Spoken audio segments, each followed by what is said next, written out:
बाहर जाने की इज्जत लगाई हुई है, ये नहीं छोड़ो। मायरी की नेक्स्ट एपिसोड में हम देखेंगे कि फाखर लैपटॉप पर बैठा कुछ काम कर रहा होता है। तो एनी उससे पूछती है कि क्या कर रहे हो, तो वह कहता है कि कुछ डॉक्यूमेंट्स हैं वो फिल कर रहा हूँ। तो एनी कहती है क्या तुम वाकई ही बाहर जाने की जिद नहीं छोड़ोगे। तो फाखर कहता है कि तुम साथ भी तो नहीं दे रही, हालांकि मैंने तुम्हारे हर कदम पर तुम्हारा साथ दिया है। तो एनी कहती है कि आमना है ना तुम्हारा साथ देने के लिए, जब वो तुम्हारे साथ है तुम्हें मेरे साथ की जरूरत ही क्या है। हालांकि तुम जानते हो कि मैं और बड़ी अम्मी इस बात के लिए खुश नहीं हैं। तो फाखर कहता है कि तुम हर बात के बीच में आमना को क्यों ले आती हो, तुम जानती हो कोई मेरी अच्छी दोस्त है, लेकिन तुम्हारी सोच पर मुझे गिन आ रही है कि तुम पता नहीं क्या क्या सोचती रह जाती हो। दूसरी तरफ रहीला की सच्चाई हबीब के सामने आ ही गई।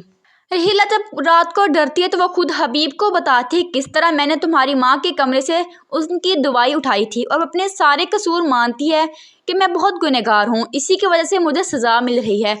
हबीब को तो सुन के आग लग जाती है। रहीला ऊंचा ऊंचा रोना शुरू कर देती है। तो हबीब नज़दीक पड़ा कप उठा के कहता है कि चुप कर जाओ वरना मैं तुम्हें आज मार दूंगा। तुम्हारी हिम्मत कैसे हुई कि तुमने मेरी माँ के कमरे से दवाइयाँ उठाई, इसी तरह तुमने मेरी माँ को मारा है, तुम मेरी माँ की कातिल हो, मुझे माफ़ कर दो प्लीज़। लेकिन हबीब को बहुत गुस्सा आता है क्योंकि वो रहीला की सच्चाई जान चुका है।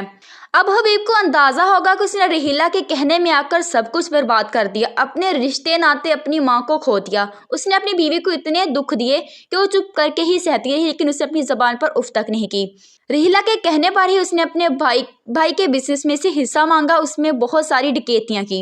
इस ड्रामे का बहुत जल्द एंड हमें देखने को मिलने वाला है क्योंकि रहीला की सच्चाई सबके सामने आ गई है। और रही फाखर और एनी के दरमियान नाराज़गी वाली बातें, तो वो तो चलती रहेंगी, उनके दरमियान नाराज़गी भी दूर हो जाएगी। तो ये थी वीडियो अच्छी लगी हो तो वीडियो को लाइक और चैनल को सब्सक्राइब लाजमी कर दीजिएगा।